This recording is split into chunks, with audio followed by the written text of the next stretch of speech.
los premios son, además, opiniones, en muchas ocasiones extra cualquier cosa, extra literarias, extra cinematográficas, extra lo que sea. Se unen muchos factores. Es decir, hay gente que no ha ganado el premio por sus opiniones, como le pasó a Borges, que me parece muy bien, ¿eh? No le des el premio si no te apetece, pero luego la gente se olvida de eso y no pasa nada. Y al final las películas que quedan son las que quedan. Pueden servir como, bueno, como una manera de llamar la atención sobre una serie de obras que a lo mejor, pues si no, bueno, pues si no hubiesen obtenido ese premio, a lo mejor hubiesen quedado un poco más escondidas. Pero bueno, tampoco hay que... ni que Martin Scorsese diga que las películas de Marvel no son películas, hace desaparecer las películas de Marvel. Exacto. Ni que se haga un remake de aquella película que te gustaba tanto en los 80 cuando eras niños, hace desaparecer la película de los años 80. Aparte, bueno, es que el tema del remake es algo que podemos hablar otro día, pero bueno, es que el remake es una constante en la historia del arte, es decir, no es una cosa... Hamlet es un remake. Shakespeare se basaba todo en historias que ya estaban inventadas, la mayoría, es decir, casi que no inventa ninguna historia nueva, ¿no? Y de hecho la película un poco de la que nos convocaba hoy aquí es una película absolutamente referencial a otras sin quitarle eso ningún mérito a la película. Todo lo contrario. Sí, parte de la gracia de la película es que sea referencial. Claro, sí, que vaya recogiendo elementos culturales que van desde la Eneida y la Odisea hasta, bueno, pues como ahora hablaremos, El corazón de las tinieblas o Apocalipsis Now. Es decir, sí, a mí me hace gracia porque antes de decir, bueno, ya se sabe el título porque está en el título del episodio, pero antes de hablar de eso, a mí estaba viendo el otro día un vídeo y hablando de la referencial decía el anti-Interstellar, ¿no? Y yo decía, ¿cómo que el anti-Interstellar? Será el anti-2001. La película Ad Astra, que es la película que estamos hablando, no parece ni siquiera ser consciente de la existencia de Christopher Nolan como para plantearse ser contra Interstellar. No creo decir, hombre, decir, puedes decir por el tema, digamos, un poco familiar que toca, es decir, el tema presente de padres e hijos, y obviamente pues que están en el espacio, entonces la conexión se puede hacer, pero obviamente las intenciones y sobre todo la forma de hacerlo pues son muy diferentes, y tampoco creo que sea una película que surja como negación de Interstellar, sino como, digamos, consecución lógica de la obra de este director, ¿no? De James Gray. Entonces, además es una película que lleva mucho tiempo en la mente de James Gray, y no creo que sí, que obviamente que el éxito de Interstellar y un poco, ya no el éxito solamente de Interstellar, sino de todas las películas del espacio, digamos, que estamos viviendo en esta década, ¿no? Que parece como que cada además es gracioso porque siempre se suele estrenar en época de septiembre-octubre. Sí, Gravity, Interstellar, Marte, esta...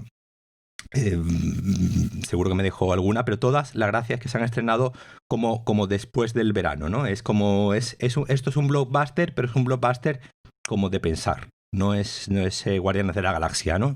Sí, pero yo lo que quiero decir es, por ejemplo, esta tiene pasos muy similares. El astronauta que llega a la Luna, el astronauta que viaja la única cosa que la diferencia de 2001 es que 2001 no pasa por Marte, esta pasa por Marte. Y vamos a los confines del sistema solar a buscar algo, ¿no? Claro, la intención es completamente diferente y lo que la película está contando y diciendo es completamente diferente. Pero quiero decir, si la película está dialogando con otra, está dialogando con 2001, no con el... Hombre, claro, está dialogando con 2001, ya tiene en su título tiene la palabra Odisea, que ya obviamente pues referencia a Homero, ¿no? A la idea del viaje. Entonces, aquí esa referencia, pues en el momento en el que es espacio y ya es viaje, pues es Odisea. Entonces, referencia igual a 2001 y referencia a Homero, ¿no? Es decir, que imagínate, podemos irnos a los inicios de la literatura y el arte. El director, que no me sé su nombre. James Gray. James Gray, este hombre es un director que comienza en los años 90, ¿no? Un poco en la generación esta de Quentin Tarantino y directores de cine independiente. Lo que pasa es que siempre ha sido un director, digamos, de estos que habla bajito, es decir, nunca ha sido un director que haya tenido un gran éxito. De hecho, probablemente yo creo que esta película es su película con más presupuesto y probablemente de más éxito, aunque según leía el otro día les va a costar un poco recuperar la inversión. Que gastaron muchísimo dinero, que me asombró, porque no es una película para gastar 100 millones. Sí, pero al final es lo que pasa. Si está Brad Pitt y Brad Pitt entra parte de la producción, un poco aquí la cosa surge en que la anterior película de este director, Z, La ciudad perdida, que también contaba un viaje, que era pues un señor explorador en el siglo XIX, no recuerdo si era así, siglo XIX, tenía que hacer un mapa de un río entre Bolivia y no sé qué otra... Sí, tenía que realizar un mapa, ¿no? Y al hombre pues se le va un poco, se le va de la cabeza la misión que tiene y se pone a buscar una ciudad perdida de los pues antiguamente, ¿no? Entonces un poco como ocurre aquí en Ad Astra, esa idea de la misión que te han encomendado y la misión que tú como ser humano crees que debes llevar a cabo y con la que te obsesionas está ahí presente. La gracia es que en principio Brad Pitt iba a protagonizar la película esta, la de Z, La ciudad perdida, pero por problemas de agenda, pues al final no creo que fue por problemas de agenda y también que él se veía demasiado mayor y el personaje querían que fuese un poco más joven. Bueno, el caso es que hubo ahí unos temas y Brad Pitt no protagonizó la película, pero sí la produjo y digamos, pues creó ahí una relación con este hombre, con James Gray, de cara a pues protagonizar su siguiente película. Claro, aquí pues entra que Brad Pitt pues entra dentro de la producción, pues supongo yo que normalmente pues estos los actores lo que hacen, digamos, es no cobrar nada por hacer la película y empezar a cobrar cuando la película empiece a generar algún beneficio, si en algún día genera beneficio. Pues Brad Pitt es un señor que se puede permitir hacer estas cosas sin perder la hipoteca ni nada de eso. Yo doy por supuesto que Brad Pitt se puede permitir no cobrar el resto de su carrera. Claro. Y viviría exactamente igual. Entonces, bueno, pues yo entiendo que parte del... Y bueno, que es una película que pues para que salga bien, pues obviamente necesita un presupuesto generoso para que no quede... Yo no estoy discutiendo que el dinero esté bien empleado. Me asombra la cantidad. Porque, sí, claro, asombra que dentro de una película de estudio, porque esto al final no deja de ser una película de un estudio grande, que no es una película, digamos, independiente, que es un poco de dónde viene James Gray. James Gray siempre ha hecho películas, digamos, de corte un poco más intimista, más independiente, algunas más enmarcadas dentro de un cine más thriller, más policial, pero como digo, siempre películas pues medianamente pequeñas. Aquí pues obviamente llama la atención que una empresa, pero bueno, como te digo, entra dentro un poco de este marco de ciencia ficción, digamos, intelectual, ¿no? Que se ha puesto ahora de moda y que tiene que salir todos los años una película de ciencia ficción espacial, donde no sea simplemente Guerra de las Galaxias, no sea simplemente naves pegando tiros, sino una reflexión sobre algo del ser humano, que parece ser que el espacio pues propicia eso mucho. A ver, antes de seguir, una cosa que se nos olvidó, y mira que lo tenía apuntado. Dejar claro que nosotros no creemos en los spoilers. No, aquí hemos venido a hablar de la película y si vamos a hablar de la película si no podemos... podemos... Si no quieres saber nada de la película... A mí nunca me han importado los spoilers. A mí me parece raro no querer saber cómo acabó la película porque normalmente es lo más interesante de la película. Lo que me lleva... Yo tengo grandes problemas porque tengo amigos que son incapaces de decirme qué pasa en una película. Me dicen, es muy buena, vete a verla. Y yo, ¿pero por qué? No te lo puedo contar, es un spoiler. Digo, pero entonces...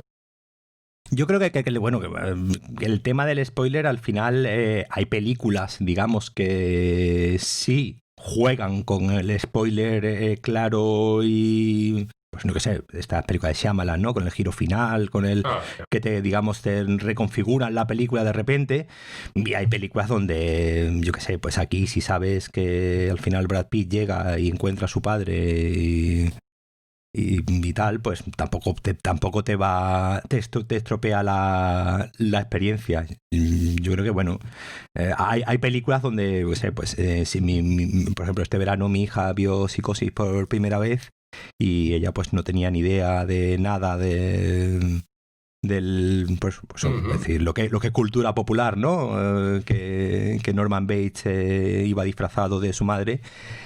Claro, pues obviamente pues mi hija con 12 años pues no lo sabe.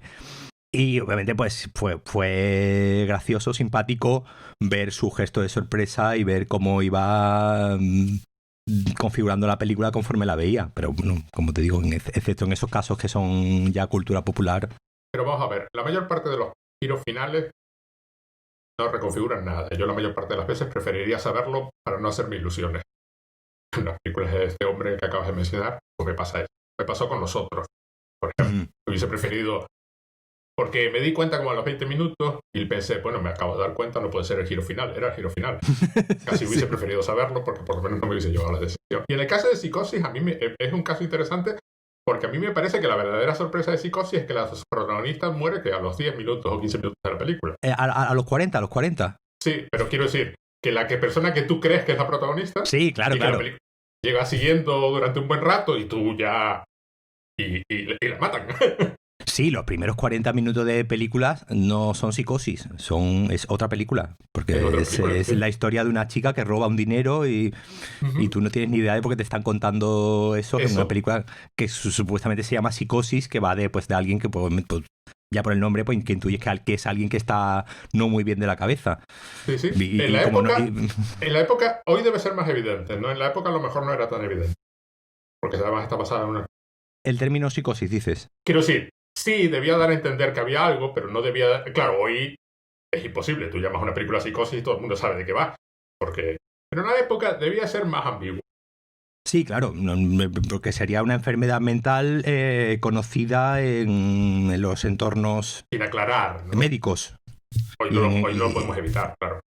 Y dentro de entornos médicos, obviamente, pues eso se ve, por ejemplo, muy bien en la serie esta Mindhunter, donde van inventando el término serial killer. Sí, exacto. Que es algo que hoy en día tenemos muy asumido, pero que es gracioso en la serie. La primera vez que dicen que están pensando a ver esto cómo lo llamamos, dicen serial killer y se quedan así como diciendo, que ¿esto tú crees que tiene algún sentido?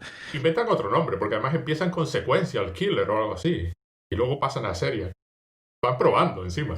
Van probando diferentes nombres en algo que hoy para nosotros, pues como digo, ya es cultura popular y conocimiento... Y parece que es del mundo, ¿no? Que vas por la calle y te encuentras... Y hay un cartel que pone serial killer, que esto se llama así, ¿no? Pero no, esto se inventó en un momento determinado. Bueno, lo importante de todo esto, los spoilers no nos importan y vamos a hablar de la película y la vamos a resumir. ¿Quién la resume? ¿La resumes tú o la resumo yo? Dale tú, que a mí se me da muy mal resumir argumentos. Bueno, muy fácil. Un señor que cae, nada más empezar la película, que es el astronauta protagonista, Matt Bryce, cae de una torre muy alta, no me queda claro por qué existe, no sé si es un ascensor espacial, no sé lo que es, o es una torre de comunicaciones, pero bueno, se cae. Cae 2 veces en la película, que es un detalle que me encanta.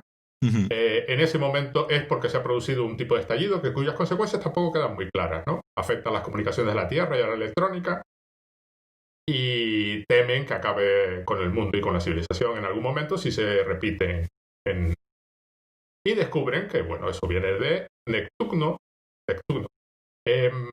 Por cierto, en la versión que yo vi, la vi en versión original, los subtítulos hablaban continuamente de una misión fuera del sistema solar y cosas así. La película es muy clara que transcurre en el sistema solar, solo en el borde, ¿no? Bueno, pues al final lo llevan, los militares le cuentan que su padre, que era un héroe del cuerpo espacial, el primero, creo recordar que comentan que fue el primer hombre en Marte y cosas así, lo mandaron en una misión no queda muy clara. Supuestamente es a buscar vida extraterrestre allí a los límites del sistema solar, porque supongo que habría menos. Sí, la misión es buscar vida extraterrestre, sí, que es con un poco con lo que se obsesiona, ¿no? El personaje del padre. Bueno, los mandaron hace muchísimos años, además la película tiene un marco temporal enorme, pasado como 20 años, una cosa así. Él era muy pequeñito cuando su padre se fue. Y ahora él es un héroe espacial y además en plan una máquina, es un robot.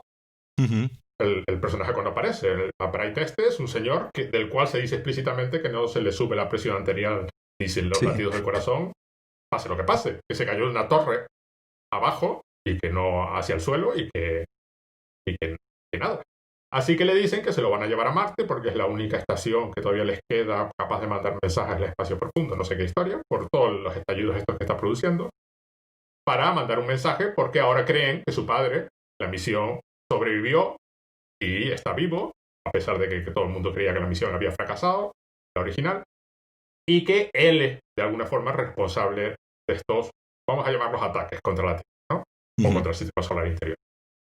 Y que le hable él, que es su hijo, me hace gracia porque hacen como una especie de conexión emocional, de que las palabras del hijo de alguna forma van a conmover al padre, ¿no? De hecho, a mí me parece muy interesante ese momento, es decir, hay un momento en el que lo ponen a hablar, ¿no?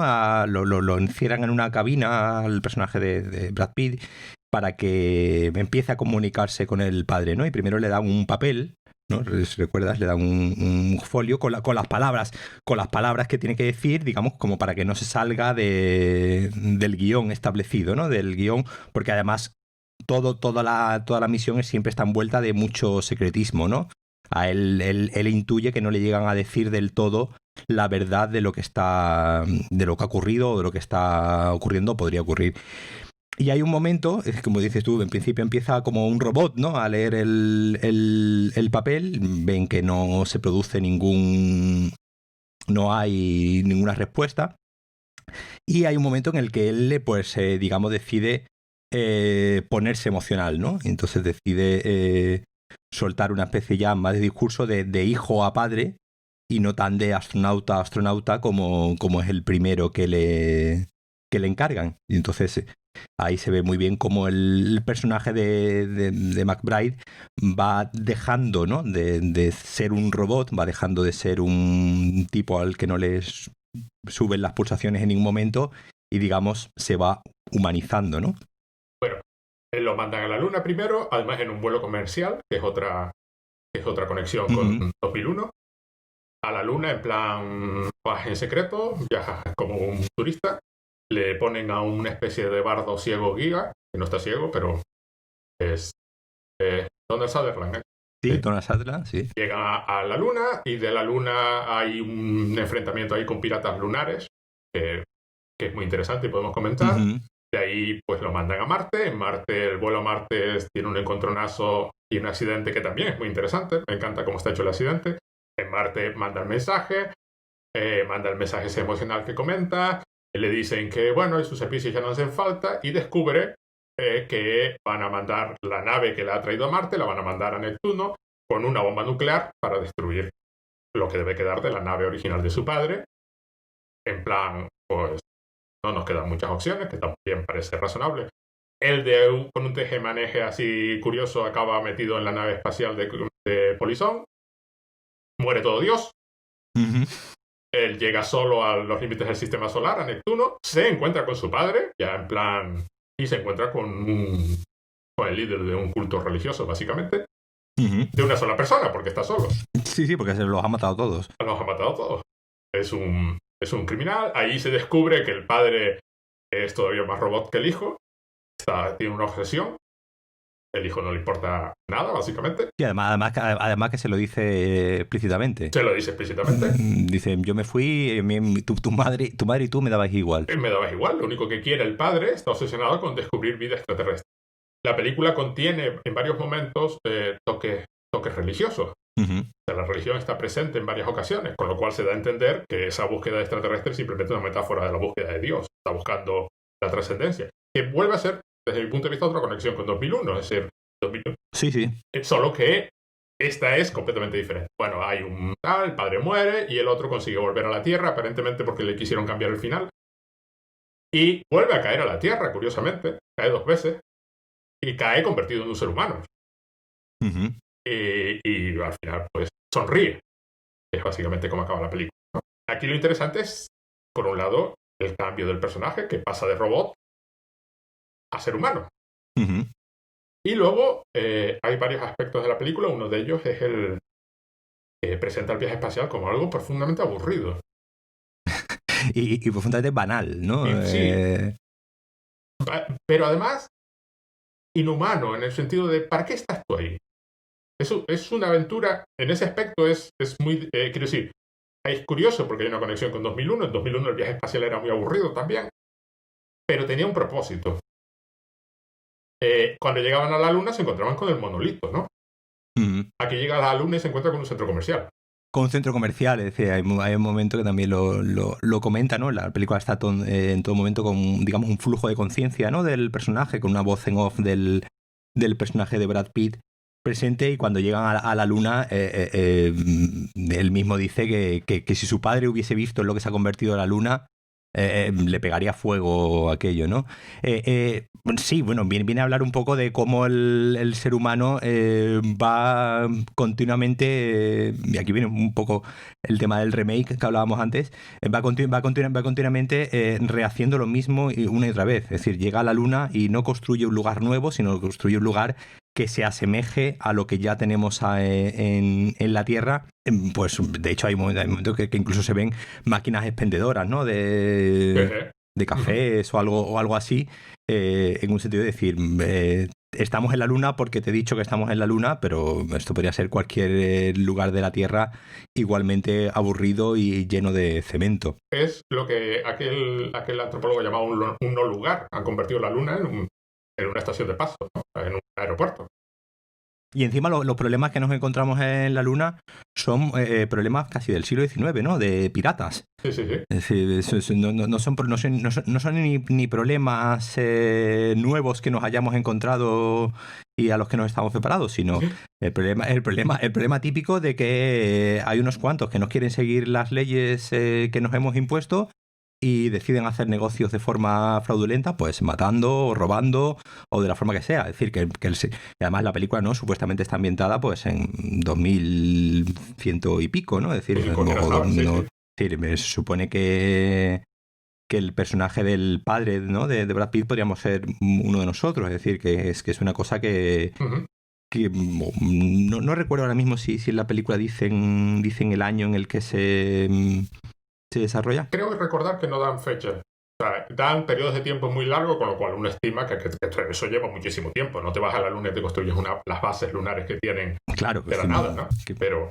que podemos estar en el año 2100 y pico y al final seguimos teniendo los mismos problemas de unos quieren cumplir leyes o no. Yo hace unos años, hace un par de años, hice yo un trabajo, una charla sobre la presencia de personajes femeninos en películas espaciales, ¿no? En películas del espacio, un poco con la hipótesis de que si se supone, ¿no? que en los últimos 100 años hemos avanzado en cómo, ¿no? En cómo, cuál es el lugar de las mujeres, ¿no? en el mundo. Pues si echamos la vista atrás, pues ahora estamos mejor que hace, digamos, las mujeres ahora están mejor que hace 100 años. Si tenemos una película del espacio donde se desarrolla dentro de 100 años, deberíamos suponer, ¿no? que los roles femeninos pues han evolucionado por mera lógica, ¿no? Y la gracia era que no, que al final la mayoría de las películas siempre están contadas desde el presente, aunque estén ambientadas en el futuro. Aquí lo vemos perfectamente. Los personajes femeninos son puntuales, ¿no? Está la chica esta que la se jefa encuentra de Marte, básicamente. Sí, la jefa de Marte, ¿no? Que le dice que además resulta que le dice que su padre ha matado a sus padres, que también estaban en esta misión. Muchos hijos abandonados es lo que hay aquí. Claro, y también pues un poco de lo que habla de la película no sé si del concepto de masculinidad. Es decir, dentro de 100 años, cuando se desarrolla la película, pues el concepto de masculinidad tóxica parece que seguirá existiendo y parece que no va a evolucionar nada, aunque yo estoy con que la película al final es más optimista que pesimista, ¿no? Es decir, yo creo que sí plantea un poco que siempre hay lugar para dejar de ser un robot y convertirnos en algo parecido a ser un ser humano. Pero la película es optimista en ese aspecto, pero vamos a ver, por ejemplo, se pregunta... En la película, una cosa que tenemos que dejar claro, por si alguien no la ha visto, es mucho más explícita de lo que parece. No tiene la más mínima intención de ser sutil. todo esto que estamos diciendo, la película lo dice claramente más de una vez. Los hijos abandonados, por ejemplo, en la película se pregunta claramente qué tipo de padre deja a su hijo y se va a los límites del sistema solar y se pega allí 20 años o 30. Y lo del viaje espacial aburrido es que es aburrido, es que lo muestra deliberadamente como aburrido y además todos muy robóticos, ¿no? Todos como... Sí, además hay momentos que dicen tiempo para llegar 45 días y dices tú, y te pones a pensar y dices tú, imagínate estar 45 días ahí metido, flotando sin prácticamente nada que hacer porque la nave va sola y en realidad tú no tienes que hacer nada. Exactamente, sí. Y estar ahí 45 días metido, pues no sé, no... ¿Y por qué se molestan? Claro, la película está todo el rato preguntándose ¿por qué se molestan? ¿Esto por qué? Porque además ellos están en el sistema dando vueltas por ahí por el espacio que hasta el momento era una cosa que siempre se presenta como el encuentro así con lo maravilloso, lo sublime, ¿no? Y aquí no. Aquí es que el único momento donde un personaje, creo recordar, expresa el más mínimo asombro por lo que está viendo es el personaje de Donald Sutherland cuando mira la Tierra desde la Luna y es cuando expresa el asombro la canica azul, ¿no? En plan, la Tierra es el verdadero hogar de la humanidad. ¿Qué hacemos aquí? O sea, el tema de... Fuimos a la Luna y nos peleamos exactamente igual. Fuimos a Marte y montamos un almacén. Y aquello es una cosa... la burocracia y el secretismo y la militarización del espacio siguen exactamente igual. Fuimos en el accidente que se produjo en el viaje de la Luna a Marte, que se encuentran un montón de... al menos un par de monos enloquecidos en lo que es un laboratorio espacial. Sí, hay un momento que se encuentran una nave abandonada, ¿no? No saben que está ahí flotando y no saben que... Y cuando entran, pues hay unos monos que parece ser pues que se han comido a la tripulación. Y es un momento pues, de la película incluso donde toca tangencialmente el terror, ¿no? Porque los monos la verdad es que dan bastante... Claro, es decir, obviamente es el salvaje, ¿no? El mono ya la naturaleza, el salvaje ya, que el pobre mono pues no entiende qué está haciendo allí y lo único que ve es otro trozo de comida porque quiere sobrevivir. A mí me encanta porque encaja con la persecución por la Luna, esta con los piratas, en el sentido de que hay peligros en el espacio y los ha puesto el ser humano ahí.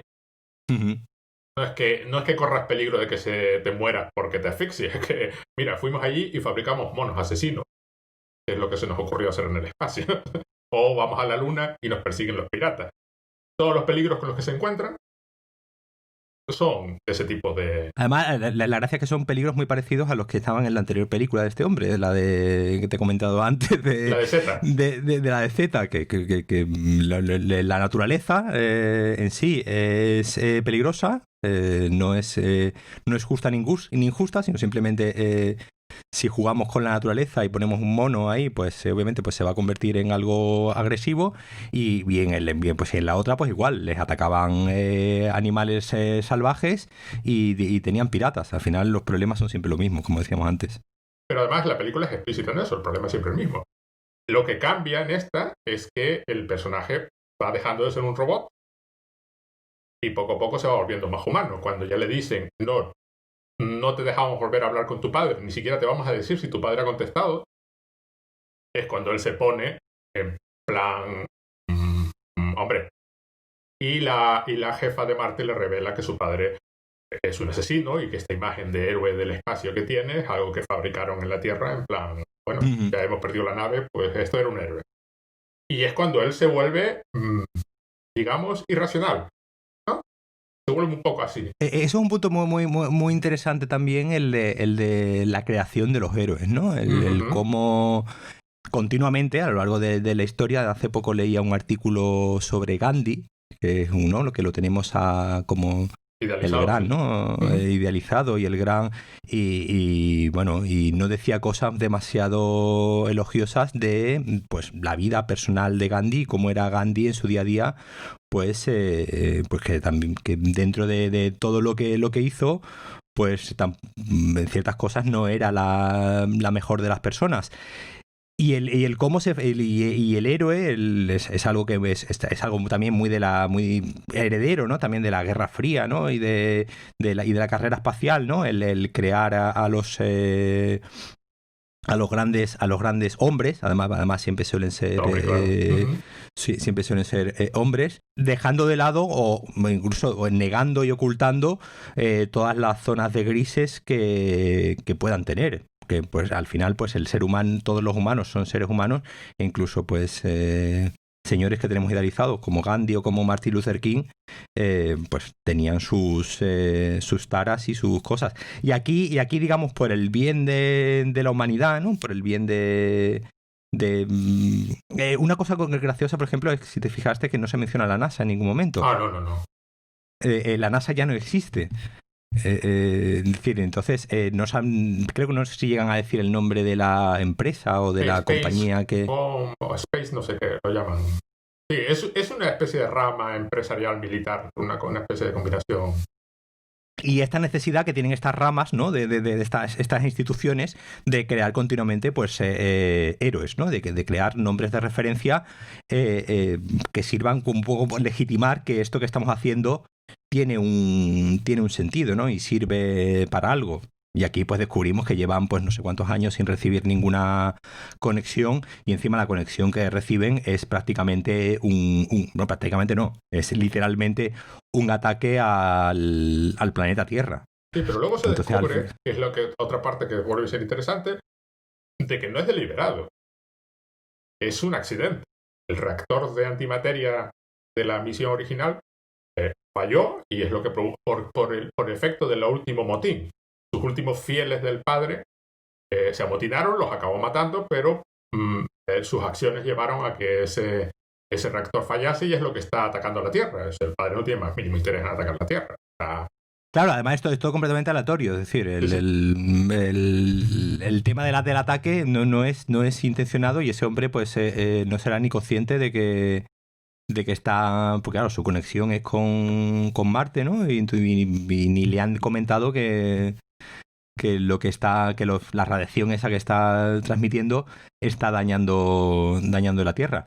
Sí, claro, al final él también un poco aquí juega con el tema un poco de la aleatoriedad, ¿no? Del destino, de que hay mil cosas que escapan a nuestras manos y no hay una intención clara entre lo que hace este hombre, que simplemente lleva años esperando. Es un poco también esperando a Godot, ¿no? Este hombre ahí esperando a ver si aparece alguna vida extraterrestre por algún lado, hasta el punto de que cuando el hijo le dice, venga, vamos a volver a casa, vente conmigo, él ya dice que no, y ahí hay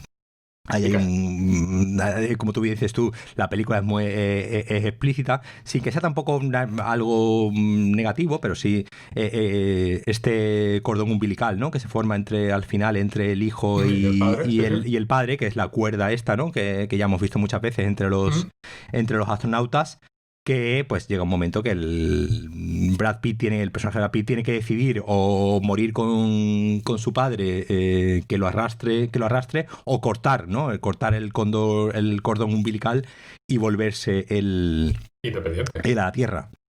Además me encanta porque, claro, toda la película es la búsqueda es, vuelvo a los de antes, sí, la búsqueda de la trascendencia de una respuesta, y la respuesta no existe, no hay respuesta. El padre le viene a decir lo que dijimos antes. No, es que no me importaba. Yo lo que quiero es encontrar extraterrestres. Lo demás Brad Pitt vive toda su vida, el personaje, bajo la sombra del héroe que es su padre, ¿no? Y no hay héroe. No hay ni siquiera hay... Y que al padre le da igual. Sí, final, y no lo puede justificar. O sea, el Brad Pitt quiere una respuesta que el padre es incapaz de darle, porque no existe la respuesta que Brad Pitt quiere. En la que él estaría dispuesto a aceptar. Tiene que aceptar el hecho de que su padre no pensó ni 2 segundos en la cuestión. No te sacrifiqué por una causa mayor. Es que ni siquiera le importaba lo suficiente para sacrificarlo, ¿no? Sí, claro. No. Además, eso, como tú bien dices, lo explicita y dice, a mí me daban igual tu madre y tú, y el pobre personaje de Brad Pitt se queda así con una cara como diciendo, joder, el viaje que me he pegado para esto, ¿no? Para nada. Sí, para que me diga, no, es que en todos estos años yo no he cambiado de opinión. Sí, en los 30 años que llevo aquí, es que tu madre y tú me seguís dando completamente igual. Es decir, el hombre no ha tenido, Sí, yo sigo con lo mío. no ha tenido ningún momento de lucidez de decir, espera, a ver si... Y encima lo que hace es a todo el que se le opone, lo mata. Es Lo decir, mata, sí, sí. claro, porque entendemos que a toda la gente, ¿no? que estaba con él en la misión ha muerto precisamente porque él quería seguir allí y el resto pues querían ya volverse a la Tierra A casa, sí, sí. o a su casa con su familia. Claro, lo que Se da a entender que hubo dos matanzas. Una, la inicial, cuando los primeros dijeron, oye, aquí no viene nadie. aquí no hay nada que hacer. Y la segunda, cuando ya los últimos que le quedaban fieles dijeron, oye, a lo mejor... Y al final se queda él solo. En plan, me quedé yo solo en el culto, se quedó el puro, ¿no? Que soy yo. Pero claro, es un señor obsesionado con una idea que ni siquiera, que además explícitamente se dice que ni siquiera ha conseguido. No se ha descubierto vida extraterrestre. Hay muchos datos sobre planetas, pero nada que diga hay seres vivos por ahí dando vueltas, ¿no? Un poco como te comentaba antes, en todo el cine de este hombre, James Gray, está muy presente esta idea de la familia, ¿no? Está muy presente el cómo la familia nos condiciona, el cómo la familia es refugio, pero a la vez puede ser prisión, ¿no? Te digo, en todas sus películas hay dos en concreto, que es La noche es nuestra y La otra cara del crimen, que son directamente pues tipo películas El Padrino, ¿no? De familia, ambientadas en Nueva York, pero de familias de mafiosos, ¿no? De familias de gángsters.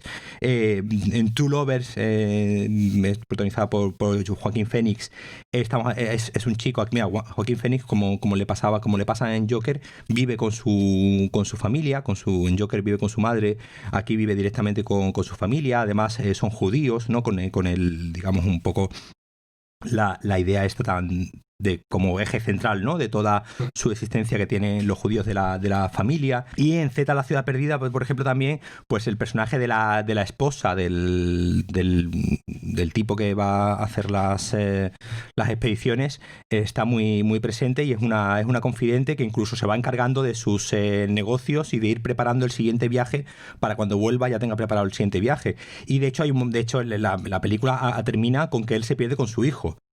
Ya directamente, y la pobre mujer pues se queda sola porque el hombre se ha ido al final se lleva un hijo adolescente, es decir, además la película tiene un rango, ¿no? muy, muy amplio de tiempo, y al final termina condenando al hijo, llevándoselo a una expedición de la que nunca aparecen. Entonces es todo el tema este de cómo convive uno con la herencia familiar, está muy, muy presente en su filmografía. Toda la parte con el padre, cuando ya Brad Pitt comprende que se ha ido a Neptuno básicamente para nada. Y además, una cosa que no hemos comentado, se ha ido a Neptuno y ha sido el responsable de la muerte de como 3 personas más de camino, para absolutamente nada.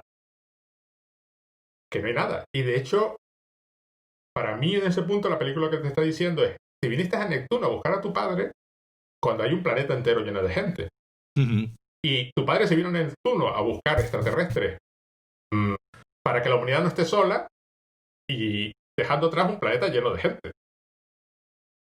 ¿Qué definición es esa de soledad? Que 7.000 millones de personas no son suficientes. No son suficientes para ti.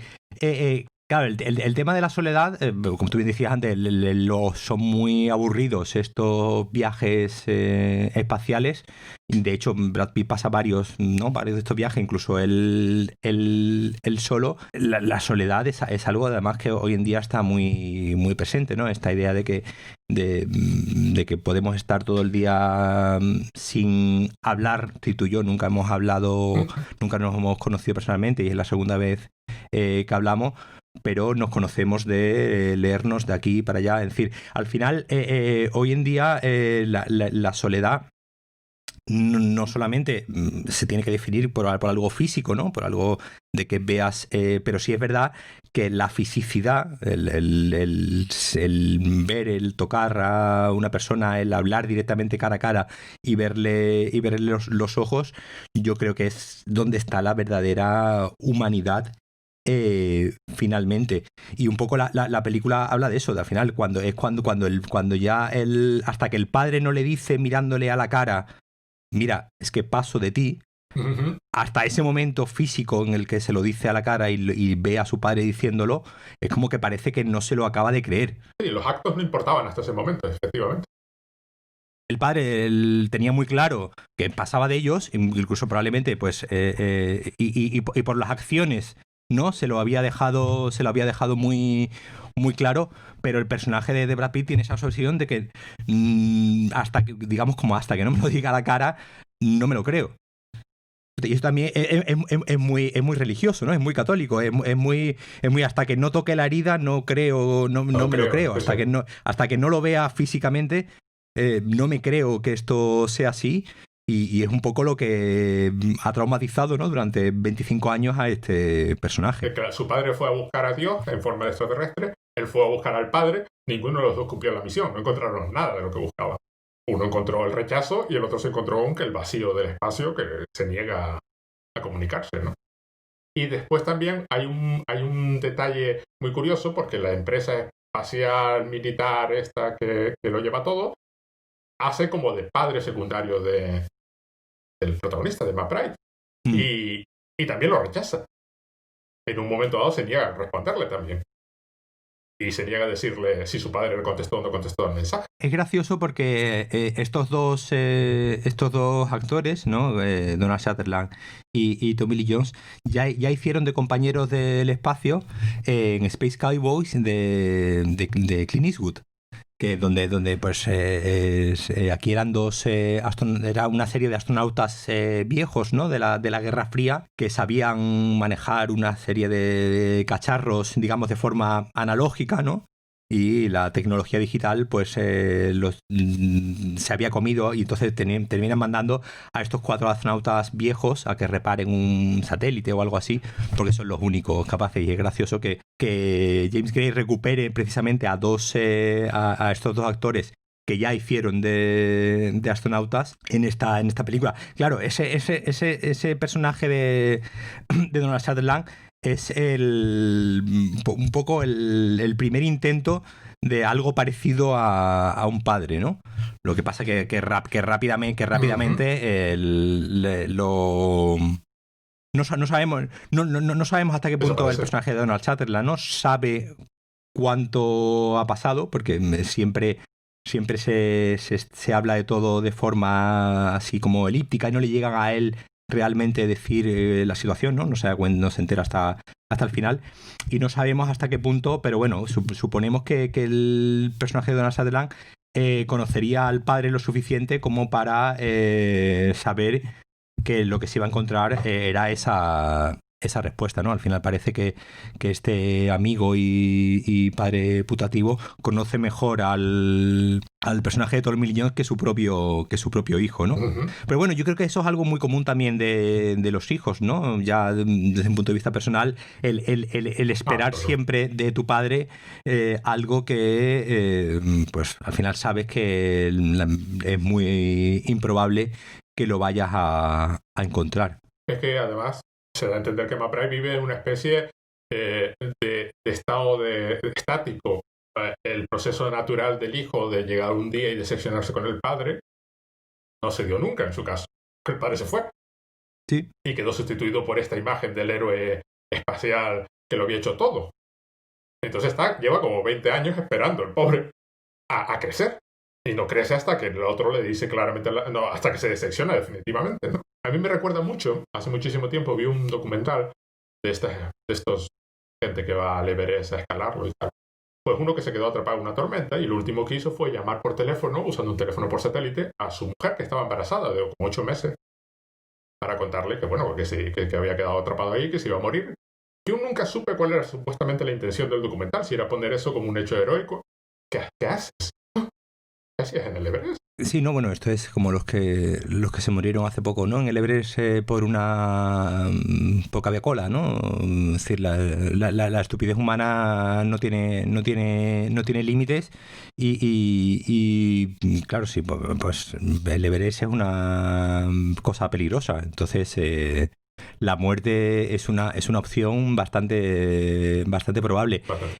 Y bueno, el tener la oportunidad de enviarle a tu mujer un mensaje antes de morir, pues la verdad es que no te sé decir si me parece algo apropiado y de buen gusto o muy desagradable, ¿sabes? No, yo no sé lo que haría. Yo recuerdo mi sensación en plan, pero ¿qué hacías ahí? Y esta pobre mujer, ¿qué hace ahora con el mensaje? ¿Qué hace ahora con el mensaje toda su ¿Qué hace vida? ahora? No, pero aparte de que, ¿cómo? Quiero decir, eh, ¿cómo lo cuentas? ¿Cómo te lo cuentas? Cuando pregunto, oye, papá, Dice, no, pues mira, aquí he dejado un mensaje, aquí he dejado un WhatsApp de audio. sí. Vamos a ver qué dice. Y en este caso la película es un poco similar. Es decir, claro, a este hombre le contaron una mentira toda su vida, o una mentira construida para nada. Y es un robot, en parte porque simplemente no ha podido crecer nunca. Se quedó en un estado así como que mi padre no es un héroe, yo tengo que ser más o menos igual. Además, vemos un momento así, ¿no? Como una especie de que él no ha tenido hijos, por ejemplo, de que ha tenido una relación, pero por alguna razón, pues, bueno, que podemos intuir, ¿no? No ha funcionado. Entonces, sí, es decir, vemos que este hombre, el tema de su padre, el tema de la ausencia de su padre, le ha jodido bastante en general la vida. Y al final, por eso te digo que me parece que sí tiene ese punto positivo, ese punto optimista, de que, bueno, aunque la respuesta que recibe no sea la que querría, no sea la que él buscaba, que hubiese sido, ¿no?, un poco decepcionante que hubiesen vuelto los dos cogidos de la mano Claro, y diciendo, y diciendo Tú todo para bien. allá. Al final, lo que te queda es que con que al final ese personaje entiende que la respuesta ya la sabía desde hacía 25 años, es decir, no tenía que irse tan lejos para encontrarla, pero bueno, los seres humanos, pues como te digo, somos así de idiotas y nos hace falta ir a Neptuno para que nos digan lo obvio. Lo obvio. Además vuelve con un montón de datos científicos, supongo que en ese aspecto la Bueno, misión sale ahora bien. sirvió para algo. Destruyó la nave del padre, con lo cual es un héroe porque efectivamente salvó al mundo. Cae otra vez a la Tierra, que es una cosa que a mí me hizo gracia cuando vi la película. Claro, cae dos veces. La primera cae un robot, la segunda cae un ser humano. Y la mujer, que es una presencia así como... Además es Liv Tyler, ¿no? Sí, el Liv Tyler. Que además sale como 30 segundos en toda la película. Sí, sale 3 planos en la película. Sí, y en plan una cosa súper lejana porque se entiende que él la mantiene lejana. No es porque la película no quiera que el personaje interaccione, sino porque el protagonista... Claro, hay una voz en off, pero la voz en off es la del protagonista. Nunca está contando la película. No es un caso Blade Runner, ¿no? No te está diciendo lo que los otros personajes piensan, solo te está diciendo lo que él está pensando, ¿no? Sí, es más un flujo de conciencia más de un lo flujo que de él conciencia. va... Y se da a entender al final, cuando él sonríe, que bueno, hay una opción que ya puede conectar con otros seres humanos y que no necesita nada más de lo que ya tenía, que siempre tuvo lo que necesitaba. Es un final... Me recuerda, por ejemplo, al final... Te voy a hacer una cosa rara. Al final del Séptimo Sello, que es una película que va sobre la muerte y como al final pues tienes que morir, pero tiene un final esperanzador. Es decir, uno se muere y otros siguen viviendo. Claro. Pues aquí es igual. Es decir, pues sí, se puede ser feliz en la Tierra, aunque tu padre haya sido... Y además me conecta desde mi punto de vista con lo del silencio de Dios. Claro, efectivamente tu padre no te ha hablado ni te ha dado ninguna explicación, de la misma forma que Dios no dice nada en las películas de Bergman, ¿no? Y que yo creo que el principal problema es la exigencia, ¿no? Parece que no, que Dios o lo que sea, o nuestro padre, nos debe decir algo. Es decir, como que está obligado. Y lo que hay que, digamos, lo que termina entendiendo el personaje es que, pues no, obligación no hay ninguna. Si este hombre quiere despreciar a su mujer y su hijo, pues sus razones tendrá y obviamente pues podremos valorarlo. Estoy mirando en IMDb, el personaje de Liv Tyler además se llama Eve. Se llama Eva. Sí, es cierto. Que obviamente pues casualidad ninguna. Pues casualidad ninguna y en contraposición con digamos el nombre tan, digamos, en cierto modo vulgar, ¿no?, que tiene el personaje Roy McBride, que es un nombre así como de persona normal, tampoco tiene ninguna trascendencia, ¿no?, su nombre, ¿no? Nadie, claro. Es un poco lo que tú decías antes, es un Ulises un poco raro, un Odiseo así un poco extraño. Por cierto, un detalle que me encantó de la película, yo hay un momento en que deja absolutamente la vulgaridad del viaje espacial, que es cuando está en el viaje a Marte, en el viaje a la Luna, que es un viaje comercial, y pide una almohada. Y se la cobran. Y se la cobran. $125 cuesta la almohada. Sí. Y yo, en ese momento digo, claro, es tan evidente, recuerda mucho a las novelas de ficción que se llama Apollo and Beyond, que también viene a hacer eso. ¿Qué hacemos en el espacio? Pero en realidad esto es un sitio para nosotros.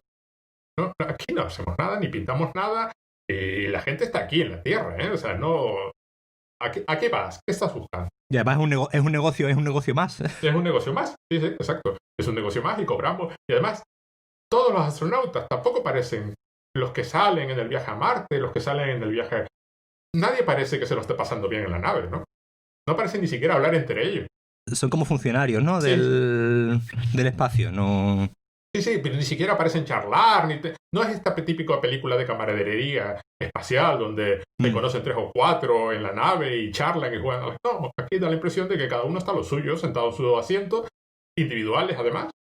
No, de hecho, camaradería cero, porque de hecho es que hay un momento que el propio personaje de Brad Pitt mata a varios porque no quieren ir a Neptuno. Es decir, al final termina cometiendo el mismo error que su padre. Uh-huh. Que es matarlos porque no quieren hacer lo que él quiere. Y además se mete en la nave a la fuerza.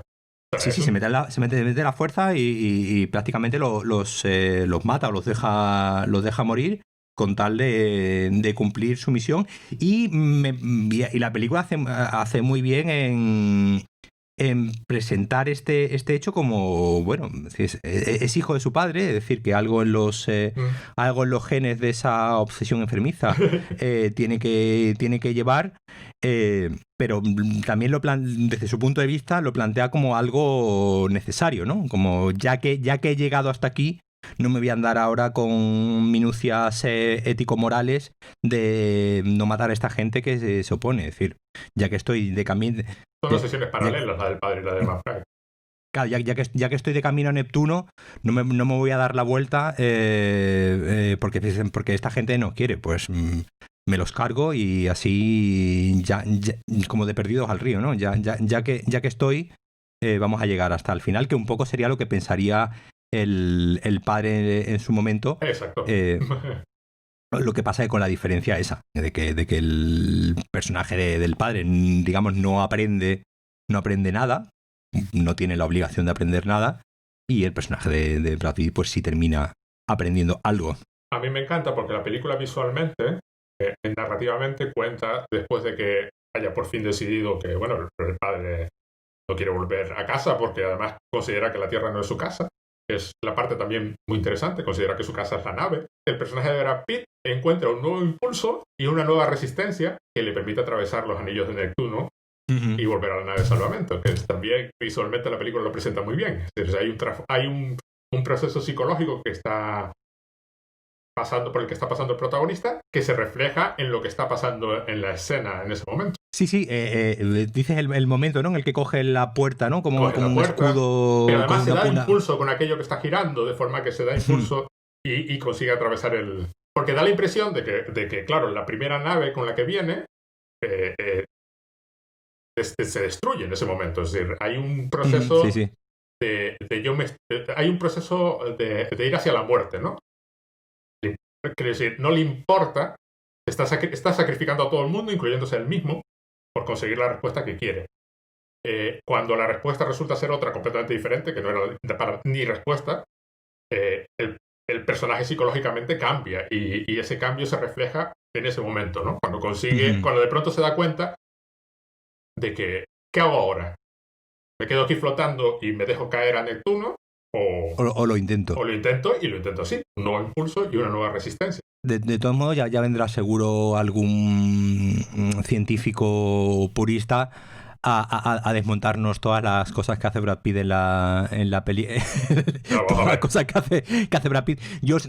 Aquí un poco la justificación podemos decir, mire usted, señor científico, usted no sabe qué tecnología va a haber dentro de 150 años, con lo que probablemente todo esto que hace Brad Pitt dentro de 150 años conozcamos un metal y conozcamos una serie de trajes espaciales que impidan que toda la radiación de Neptuno pues te mate instantáneamente, que creo yo que sería lo más probable que pasaría en esa escena.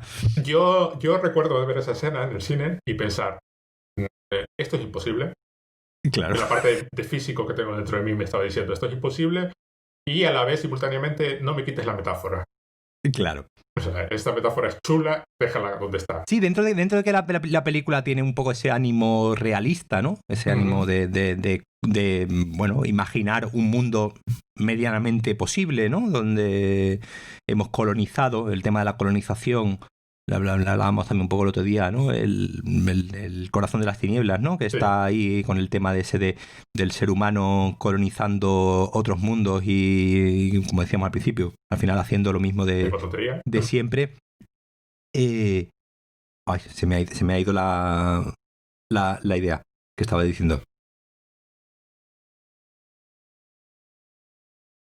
Eso no, que la película tiene ese ánimo, digamos, de ciencia ficción realista, no es ciencia ficción, digamos, espectacular, sino tiene ese ánimo de que parezca lo más realista posible, pero sí, es verdad, al final, como en toda película del espacio, hay un momento en el que los mismos autores de la película saben que están haciendo una película que es ficción y por mucho que tenga eso de ciencia, es ficción. Y tiene que haber un momento ya de suspensión de la incredulidad, como ese de la puerta, o el mismo hecho de que Brad Pitt, de que el personaje vuelva a la Tierra en una capsulita. Es decir, imagínate lo bien que hay que apuntar y lo bien que hay que hacer los cálculos desde Neptuno para que llegues a la Tierra simplemente con el impulso, ¿no? Pues entiendo porque que llega básicamente por la mera inercia y el mero impulso, porque de la explosión nuclear que destruye la nave del padre, le da impulso a la nave y eso es lo que le permite volver a la Tierra. Que vuelve a ser metafórico, claro. La revelación del padre es lo que le permite. Porque además en unas secuencias anteriores nos han dicho que él tarda de ir a Marte, Neptuno, 45 días. Sí, verdad. Es decir, que imagínate de Neptuno a la Tierra de una vez, sin paradas y solamente con el impulso de los cálculos, pues tienen que ser bastante acertados para no acabar pues en otro sistema.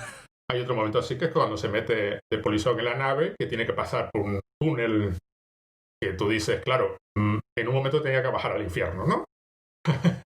Entonces metiste el túnel aquí, ¿no? Sí, es verdad que prácticamente se mete donde los reactores, ¿no? Y parece que incluso le han metido fuego.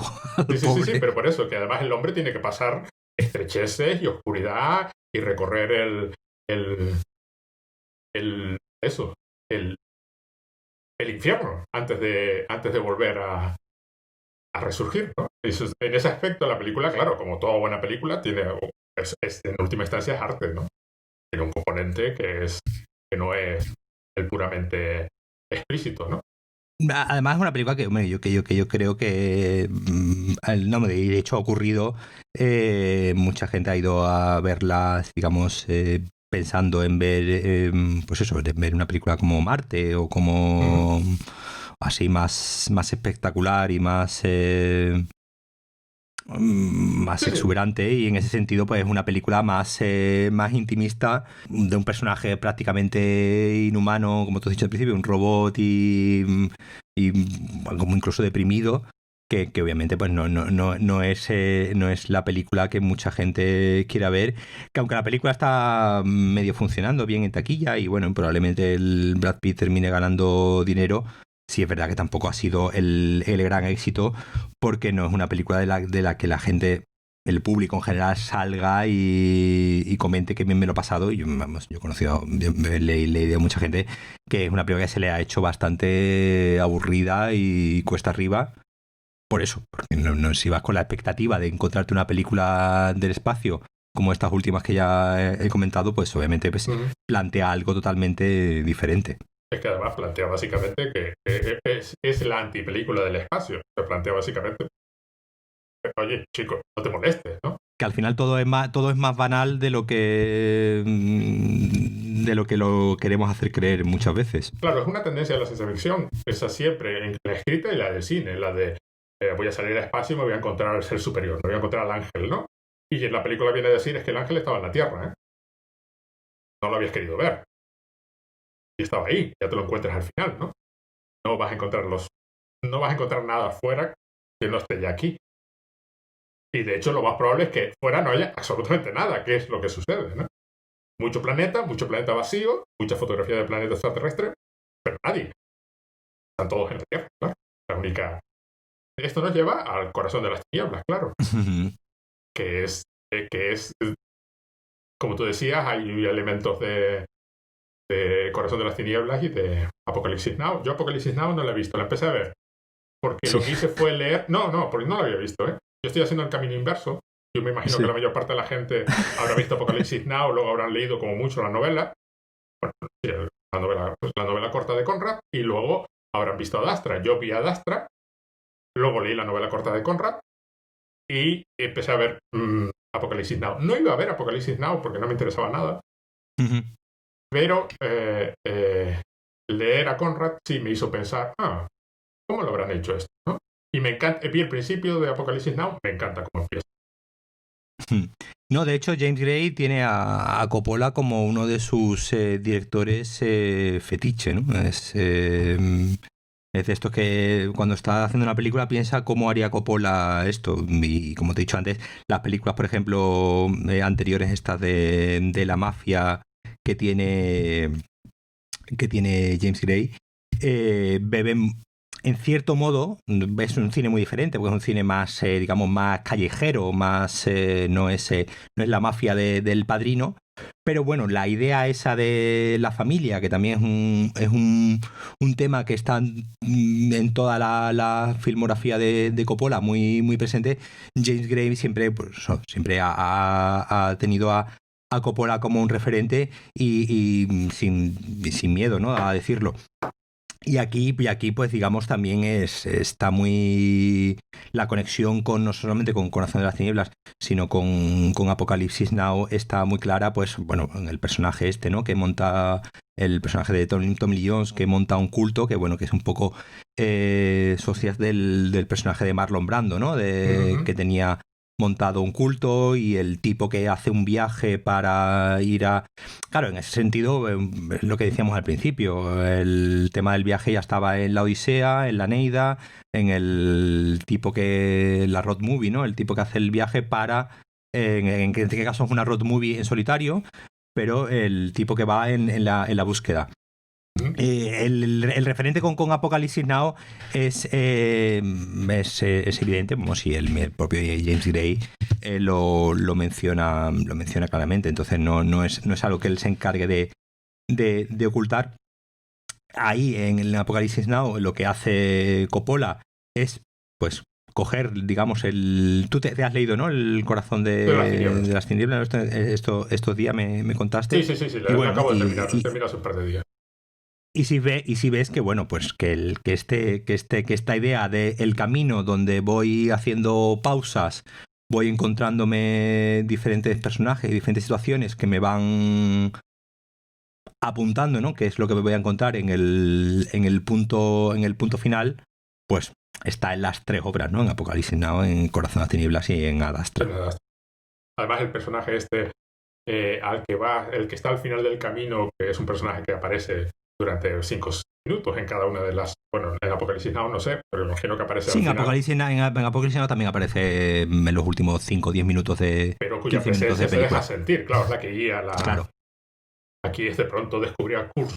En Apocalipsis Now, digamos, lo que hace el personaje del general Kurtz, que sí Coppola sí mantiene el nombre del personaje de la novela, es que, pues, en Vietnam, en un bosque frondoso, pues tiene montado una especie de secta donde él es el gurú máximo, y los salvajes, ¿no?, en este caso los salvajes vietnamitas, pues, digamos, están a su servicio y están a sus órdenes, y el encargo que recibe el personaje de Martin Sheen, pues, es ir a ver este general al que habíamos mandado a combatir. De repente se ha montado allí un chiringuito en mitad del bosque donde está viviendo de muerte.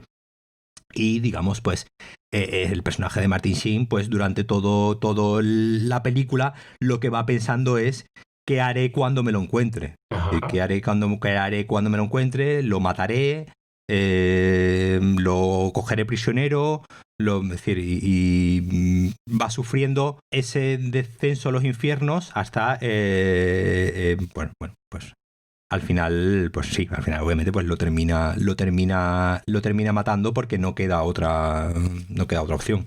A mí me encanta que claro, la Adastra, y me imagino que Apocalipsis Now, conservan el río, claro. Es lo que va remontando el Claro, personaje. sí, sí, sí, sí, sí. En toda la película de Apocalipsis Now, ellos están continuamente subiendo hacia un río, con todo el mundo diciéndole no subas tanto al río porque ya es una zona inexplorada, ¿no?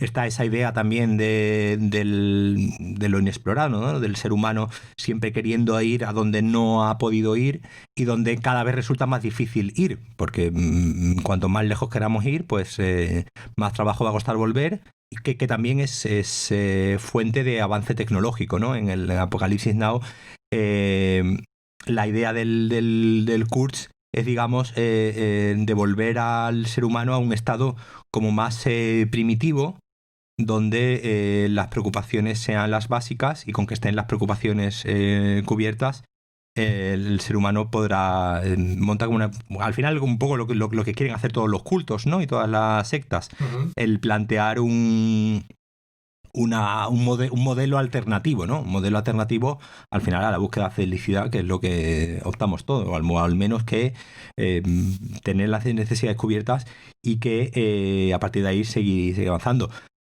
Claro, aquí en Adastra es la idea de encontrar un ser superior o seres, otros, o al menos otros, que es otra idea, ¿no? Que está también, ¿no? en la novela, ¿no? La idea del otro, ¿no? La idea Ujú. de estos otros diferentes a mí mismo, ¿no? O diferente a nuestra sociedad. Una cosa, por ejemplo, que se ve muy bien en Adastra es la mezcla de razas, ¿no? Ujú. Porque vemos personajes asiáticos, vemos personajes negros, obviamente personajes blanco de Brad Pitt, ¿no? Eh, y vamos viendo que, por ejemplo, esa frontera de otros ya parece como que está más difuminada, ¿no? No está ya tan presente y al final estamos colonizando sitios donde no hay nadie. Entonces, que Sí. es una colonización diferente a la que se produce pues pues eso, en Apocalipsis Now y en El corazón de las tinieblas, o en la anterior película esta, en la de Z, la ciudad perdida, donde la colonización sí era en un lugar donde ya hay alguien, ¿no? Y tengo que quitar a ese alguien para ponerme yo. Sí, además la búsqueda esta del otro para reflejarme, saber quién soy, ¿no? Pero, ¿por qué, no?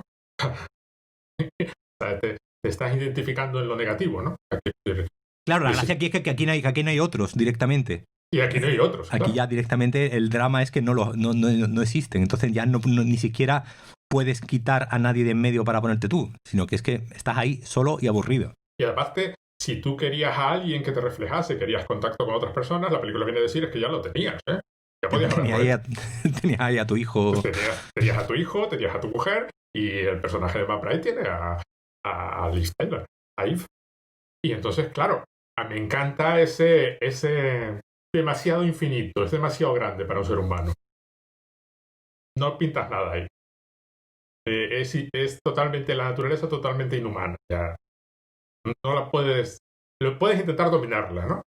Pero al final, como pasa en Marte, ¿no? Te da la sensación de que allí viven 1000 personas y que, bueno, en unas condiciones que ya les gustaría. No, yo creo que al final la película también tiene un poco ese componente filosófico, ¿no? De la incapacidad, yo creo que del ser humano, de entender el concepto de la infinitud, ¿no? De entender que el espacio es más grande de lo que en nuestra cabeza puede entrar, y el concepto de la justicia y lo aleatorio, ¿no? Es decir, el ataque que aquí se produce en realidad es un ataque completamente accidental, no provocado, pero porque tiene una razón de ser, pero en realidad no hay ninguna intención.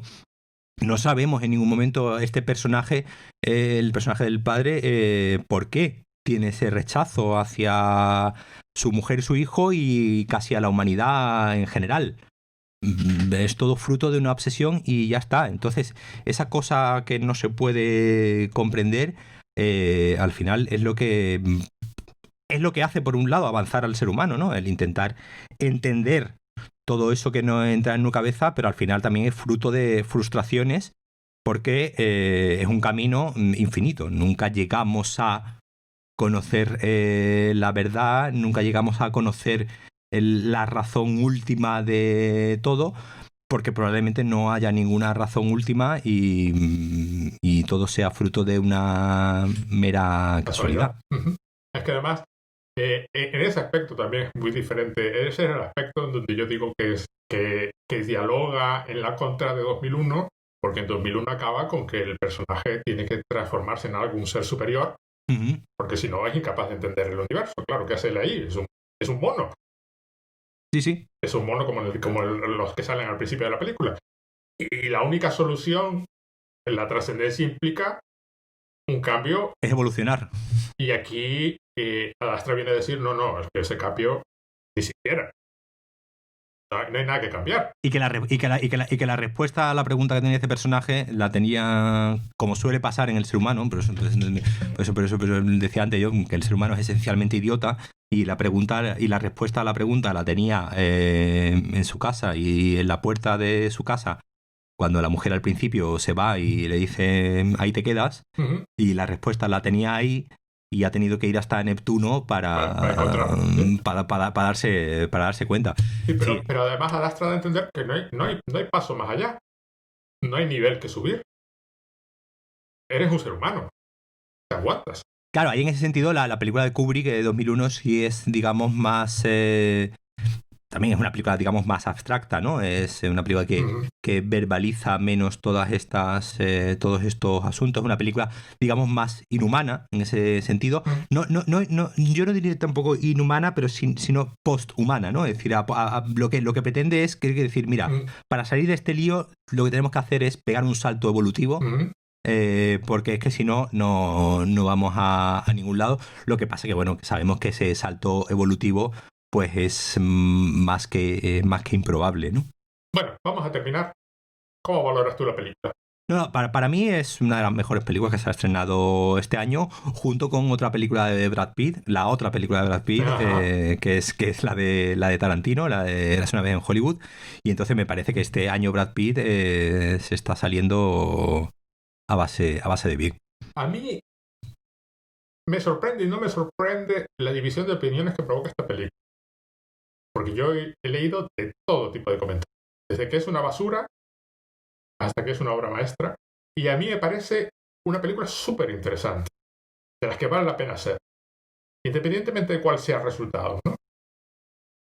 Que su mera existencia está bien, es importante. Además una película viniendo, como te digo, de un gran estudio, creo que era Paramount, decir, una película hecha, es decir, pues esto cuando se dice hoy en día, ya es que los estudios no nada más que hacen películas de superhéroes y no hacen películas adultas. Pues bueno, pues aquí tenemos un ejemplo de una película de gran estudio, pues con unas intenciones bastante nobles y bastante interesantes, ¿no? Sobre todo de no tratar al espectador como un idiota al que hay que ponerse todo en bandeja, sino de provocarle una serie de reflexiones, y sobre todo hecha muy bien hecha, ¿no? Muy bien hecha en el sentido de que además combina muy bien este punto, por un lado reflexivo, con de repente toques como que parecen toques de género, ¿no? Tiene el momento de... Sí, exacto, sí. Tiene el momento de casi de película de acción, ¿no? Parece un Mad Max, ¿no? En la luna, sí. Un Mad Max en la luna, ¿no? Con los piratas. Él tiene un momento de terror puro cuando los monos. Tiene incluso. Hay una insinuación, un momento incluso un poco romántica, ¿no? Con el personaje de Brad Pitt y la chica que está en Marte, ¿no? Pues obviamente yo entiendo que pasar tanto tiempo solo también te tienen que crear una serie de necesidades afectivas que este personaje va... Entonces, en ese sentido, me parece una película, como tú bien dices, que me parece que es muy bueno que exista y que un estudio se gaste los millones de euros en hacerla. Es decir, que no todo está perdido. No. Y aparte de que, por ejemplo, las escenas de acción, los elementos más de género, están ahí por algo. No están metidos. Es decir, durante la persecución, bueno, antes de que empiece, es cuando uno de los personajes plantea lo que a mí me parece una de las claves de la película. Yo sé, mira qué bonita es la Tierra vista desde la luna, ¿no? Todavía me emociona, ¿no? Y es lo único que emociona en toda la película. O sea, la única vez que un personaje dice, mira qué guay, ¿no? Y todo este elemento que comentabas de la aleatoriedad, de que esto está pasando, y que además es todo culpa nuestra, ¿no? Es decir, pasa porque pasa y encima son accidentes provocados por el ser humano. Si nadie se hubiese molestado en ir a la luna, no hubiese pasado nada de eso, ¿no? Y seguro ahora mismo la película es de Disney. ¿Ah, sí? La película es de Fox, era de Fox. Y ahora es de Disney, claro. Claro, era de Fox. De hecho, cuando Disney, digamos, la hereda, ¿no? Disney compra Fox y la coge, digamos, como que no sabe, ¿no? qué hacer con ella. De hecho, en principio la película se iba a estrenar en mayo. Es decir, la película lleva terminada un buen tiempo y no sabían un poco qué hacer con ella porque, bueno, pues claro, veían que era una peli. De hecho, los trailers son muy engañosa. Si ves algún tráiler, parece que vas a ver una película de eso, de Brad Pitt en el espacio Pegado tiros y pegado tiros con mucha acción. Y eso, y Disney un poco, digamos, como que se encontró con esta pata caliente de a ver qué hago con la película, y al final pues decidió estrenarla en este mes, que como digo, parece que se ha convertido en una especie de tradición que todos los años se estrena una película del espacio en los meses de septiembre, octubre. Hay un punto interesante. ¿Tú viste High Life? Sí. Es un tipo de película similar en ese aspecto de tranquila. Sí, lo que pasa es que High Life, digamos, va un paso más allá hacia la abstracción y... Sí, va un paso más allá. Pero lo que quiero decir es que no, son muy similares, pero sus procesos de producción no podrían ser más diferentes. Y son similares hasta el hecho de tener un actor famoso metido en medio. Claro, pero uno es una película europea, dirigida por una directora francesa. Casi de arte y ensayo. Claro, esto es una película americana protagonizada por Brad Pitt, que entonces, obviamente, pues las diferencias y el tipo de público, pues obviamente, si no te ha gustado Ad Astra, no te acerques a High Life, porque ya entonces te vas a pegar un tiro. Pero quiero decir que es asombrosa la similitud. Es decir, lo que tú estabas diciendo hace un momento. No es High Life en el sentido de que, claro, el nivel de abstracción de High Life es mucho más cercano a 2001 de lo que Ad Astra está de 2001, pero, hombre, ¿cómo que no se hacen este tipo de películas, no? No, la verdad es que yo creo que cuando miremos atrás, y a mí en general todas estas películas que hemos comentado del espacio, a mí por ejemplo Marte me parece una película de aventuras muy divertida, muy digna, muy... sobre todo porque es una película de aventuras, del tipo que tenemos que rescatar, y además me hace mucha gracia porque es una película con mucha positividad, donde los personajes no hay, si te fijas, no sé si recuerdas, si la has visto, en Marte no hay en realidad ningún antagonista, ¿no? El antagonista es simplemente el mismo espacio de Marte, ¿no? Que es duro para sobrevivir. Gravity es una película que me gusta mucho también. Interstellar probablemente sea la que me gusta menos, pero bueno, me parece que tiene también sus cosas interesantes, ¿no? Y sus, a mí te voy a dar mi opinión de Interstellar. Christopher Nolan vio 2001 y dijo, esto lo hago yo mejor. Y lo explico mejor. Y al final, y claro, ¿qué vas a hacer? No eres Kubrick. No, es decir, es un hombre con su... Pero que me parece que todas estas películas son películas, y Gravity, ¿no? También... Sí, Gravity me gustó bastante más. Me parece que son toda una serie de películas bastante estimables, es decir, que yo creo que estamos viviendo estamos viviendo una década donde el género de ciencia ficción en el espacio realista, ¿no? Tiene todo este ánimo de que no es una ciencia ficción de fantasía, nos está dando pues películas, pues eso, o como tú has comentado antes, High Life, películas muy interesantes que al final todas van reflexionando un poco sobre lo mismo, porque es esto un poco, es la idea de la infinitud, la idea del espacio, y somos una motita de polvo en medio de todo ese caos o no caos. El enfrentamiento con lo sublime. Películas como High Life o Ad Astra asumen, películas como Interstellar lo intentan controlar. Es lo que yo diría como diferencia fundamental. Sí, o como 2001, ¿no? Que te plantea que la única manera de salir, pues es eso, como tú decías antes, llegar a una trascendencia superior, evolucionar hacia otro ser superior, porque somos demasiado insignificantes para resolver esta ecuación. Somos demasiado monos. Si empezamos hablando de qué es el cine, aquí ya directamente es qué es la vida, ¿no? Entonces, y por muchas veces que nos hagamos la pregunta, pues no vamos a obtener la respuesta. Bueno, pues si te parece bien, lo dejamos aquí. Perfecto. Y nos vemos en el próximo episodio. Pues ya elegiremos película para el próximo. Ya elegiremos película para el próximo episodio. Un abrazo, gracias. Pues muchas gracias, Pedro Jorge.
Hace como 3 años, ni el Skype es el mismo, ni mi cuenta es la misma, porque perdí la que tenía. Y me puse a mirar. Cuando hice la cosita esta del título del podcast y tal, lo de Ad Astra o la fantabulosa tal, el formato del fichero de archivo era de otro programa. Hace como dos programas que no uso ese programa para hacer gráficos. Y entonces, claro, yo lo estaba buscando por la versión, lo típico, te pones a buscar por la extensión de la versión anterior al que estoy usando ahora. Y tampoco era otro completamente diferente, anterior a la anterior. Y entonces al final pues me puse yo a reproducirlo, claro. No, de hecho yo acabo de resetear ahora mismo la cuenta de Skype otra vez. Porque ni la que tenía en el llavero del Mac era la buena.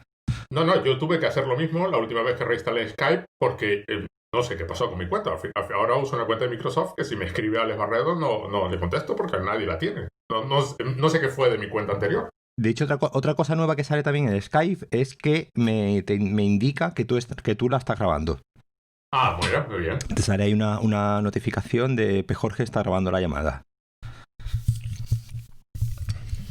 Este es el regreso genial y maravilloso de... El regreso maravilloso de guión ausente, porque ya teníamos la palabra guión en el nombre, entonces podemos hacer un reboot. Esto no sé si es un reboot, porque la numeración sigue, así que un reboot no es como Doctor Who 2005. Algo así como, seguimos Cambia los componentes de algunos componentes, pero todo sigue igual, ¿no? todo sigue igual, seguimos, todo lo anterior sigue siendo canon, pero ahora es otra serie. Es como James Bond, ¿no? Que también. Sí, como James Bond, sí. Cambia, no sabemos muy bien si es un inmortal, es un Time Lord. Era la teoría que a mí me gustaba, es un Time Lord. Que por alguna razón se pasa el día matando gente, pero bueno, oye, cada uno... a mí me... ¿Hay alguna película de James Bond curiosa e interesante? Nos presentamos otra vez, yo soy Pedro Jorge Romero y no me iba a presentar, iba a ser chiste que yo no necesito presentación, pero es mentira, claro que necesito presentación. Yo no soy nadie, yo edito en Logic Pro y manejo a la gente.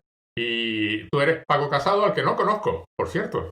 No nos conocemos personalmente. Nos vimos una vez hace, pues, como... Bueno, o al menos yo te vi a ti, como hace 9 años en un EVE al que fuiste a dar una charla sobre... El único EVE al que he ido, el del 2010. 9 años, sí, exacto. Pues... Exactamente, pues ese.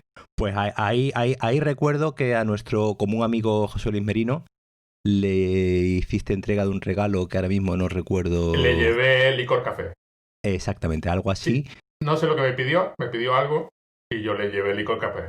Y dio la casualidad que pues yo estaba ahí en una esquina presente cuando le diste ese regalo y poco más, ya está. No nos hemos vuelto, o al menos yo no te he vuelto a ver. No, y yo tampoco. De hecho, yo estoy seguro de no haber oído tu voz hasta hace 5 minutos.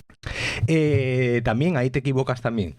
¿Sí? Porque nuestro otro común amigo, Alejandro Barredo, nos convocó una vez para lo que creo que fue un proyecto de podcast que sería Guión Ausente. Y grabamos los tres, recuerdo, como una especie de cosa... ¿De gente que vivía afuera? Sí, algo grabamos, tienes razón. No se llegó a publicar, creo. No, creo que no se llegó a publicar. Pues por alguna razón, pues Alejandro y tú decidisteis... no, yo no he decidido nada, yo no he decidido nunca nada. A mí no me metas en estos líos. Yo decide el jefe. Alex Barredo tuvo que dejar este podcast, ahora vive en un lugar mejor. No es que esté muerto, es que ahora tiene un imperio de podcast y por supuesto un podcast pequeñito como este no le interesa en absoluto y lo dejó miserablemente y se escapó. Bueno, hay que darle las gracias porque nos deja usar el nombre y la cuenta de Twitter que la llevaba él. Y ahora pues hemos traído a Paco Casado, que es experto en cine, ¿verdad? Preséntate. Eres experto en cine. Sí, pues sí, soy experto en cine, sí. A ver, ¿tienes un doctorado, sí o no? Sé algo, estoy en ello, estoy en el doctorado, sí, bueno, y puedo decir sin miedo que sé algo más de cine que la media de los mortales. Vamos a ver. El día que lees tu tesis, ese día se supone que eres el mayor experto del mundo en lo que sea que estés hablando. Se supone que sí, sí. Esa es la idea de la tesis doctoral. ¿De qué es tu tesis doctoral? Pues, imagínate, la he cambiado. He estado durante año y medio trabajando en David Lynch y Twin Peaks. Uh-huh. Finalmente lo he abandonado porque, bueno, hacer una tesis doctoral requiere estar muy convencido de lo que estás haciendo y, como tú bien dices, ser el que más sabe, y me he dado cuenta de que era un tema en el que no iba a llegar a saber todo lo que quería. Entonces he recuperado un proyecto de un trabajo de fin de máster que hice hace 5 años sobre el artista en el cine de Woody Allen. Ajá. Y me la voy a enfocar por ahí. Ajá. Entonces voy a recuperar ese trabajo de fin de grado que hice hace 5 años y el título en principio es El hecho artístico en el cine de Woody Allen. Entonces, pues, investigar pues todas las cuestiones de personajes artistas, de personajes críticos, de cómo los personajes viven el arte. Uh-huh. Es decir, todo eso en el cine de Woody Allen, que como son muchas películas y prácticamente en todas sus películas habla de ese tema, pues... Bueno, que eres experto en cine, que quede claro. No eres, que no te encontré en la calle. Bueno, aparte yo doy, de hecho hoy doy también una charla sobre el director Murnau en el Museo Jorge Rando, donde colaboro haciendo la programación de cine, he dado clases también de cine a varias asociaciones, es decir, voy elaborando así diferentes proyectos, todos relacionados con el cine. ¿Se te encuentra en? @devuelta. @devuelta, vale, perfecto. Muy bien, pues ya lo tenemos todo, ya sabemos quién eres, que te lees toda la bibliografía y los libros estos raros. Así, y cosas así. ¿Qué vas es con el tu cine? ejemplar de Cahiers de Cinema bajo el brazo, todas partes. No, porque no. Es decir, cuando era joven me iba a la biblioteca a ver los Cahiers du Cinéma en francés, sin tener ni idea yo de francés, como intentando entender entre líneas qué es lo que estaban queriendo decir. Y ya, eso ya lo dejé porque, bueno, mi conocimiento de francés es muy limitado como para ponerme a leer el Cahiers du Cinéma. Era una broma, pero resulta que era verdad. Ya, sí, pero vamos, eso. Con 20 años lo hacía, lo de intentar leer en francés sabiendo casi nada. Porque lo de Bazin sé que es cierto, pero lo de Cahiers no me refiero. Sí, claro, Bueno, sí. lo de Bazin, que es el cine, vino un poco el otro día por la coña esta de Martin Scorsese, que decía que las películas de Marvel no eran cine, y el debate este que siempre que sale, pues, ¿qué es el cine? Entonces, André Bazin escribió hace, pues, no sé cuántos años tiene ese libro, más de 50, 70, no sé. Pues sí, claro. Desde los años 60, y que básicamente el libro se llama ¿Qué es el cine? Y entonces, pues, un poco lo que va desglosando es las características que definen al cine con respecto a el resto de artes que ya existían, que al final, bueno, el cine es un arte también derivado de la fotografía, entonces... Del teatro, de mil cosas, sí. Sí, pero sobre todo de la fotografía, porque sin fotografía no habría cine, entonces... Sí, por supuesto. Eso es el punto de partida esencial. Y sí, porque además, mi pequeño comentario al tema, si te gustan las películas de Marvel, no sé qué te importa lo que pueda opinar Martin Scorsese. Bueno, a ver, primero que Martin Scorsese es un señor ya de cerca de 80 años, y entonces es lógico que él no se sienta cercano a pues cierto tipo de películas, cierto tipo de cine. No es lo habitual. Es decir, lo poco habitual es un señor como John Carpenter que sigue haciendo música electrónica y dando conciertos como si fuese un DJ de estos modernos. Eso es lo poco habitual, y lo normal, pues obviamente, pues como nos pasará a ti y a mí cuando tengamos 80 años, pues diremos, no, este cine no es el bueno, el bueno era el de antes. A mí me pasaba el otro día, por ejemplo... Las películas de Marvel, esas sí que eran buenas. Claro, exactamente, no las películas. Eso me pasaba a mí el otro día, por ejemplo, yo con la música veía un listado de Pitchfork, que es una publicación así sobre música, ¿no? Muy relevante, muy moderna, y que está la última, y veía el listado de los 200 mejores discos de la década y los 200 mejores canciones, y me sentía completamente desubicado. Es decir, yo lo leía y no entendía absolutamente nada, ¿no? O como ayer cuando dieron el Nobel a dos escritores que serán muy buenos, no te digo que no, pero ni siquiera tú conocías, ¿no? O conocías de oídas. Los de oídas. No los he leído, pero porque no tengo tampoco. Quiero decir, vamos a ver, el Nobel pasa lo mismo con la opinión de Scorsese, exactamente lo mismo con el Nobel. Es decir, ¿realmente qué te importa? En última instancia, el Nobel es una opinión de un comité, pero una opinión, no tiene más... en los Nobel de ciencia se supone que tienen una cierta base objetiva. Y bueno, quiero decir, alguien descubre los exoplanetas, bueno, pues le damos un premio. Alguien predice el bosón de Higgs, pues cuando se descubre el bosón de Higgs le damos un premio. Quiero decir, hay un cierto objetivo. hecho. La literatura es... Ya es que además estoy preparando un vídeo sobre mi primer Nobel, el primer premio Nobel que yo recuerdo, ¿no? Y entonces esto que te pones a mirar la lista, y lo que llama la atención es que la cantidad de gente importante que no ganó el Nobel. Y la cantidad de gente que ha ganado un Nobel y que nadie se acuerda de ellos. Oye, pues eso, pues eso al final pues eso pasa con todos los premios, ¿no? Ahora salen las listas estas de las mejores películas de la década, y películas que ganaron Oscars en algún momento pues no aparecen por ningún lado porque ya en su momento se vio que eran completamente irrelevantes. Es decir, que al final los premios bueno, pues como siempre es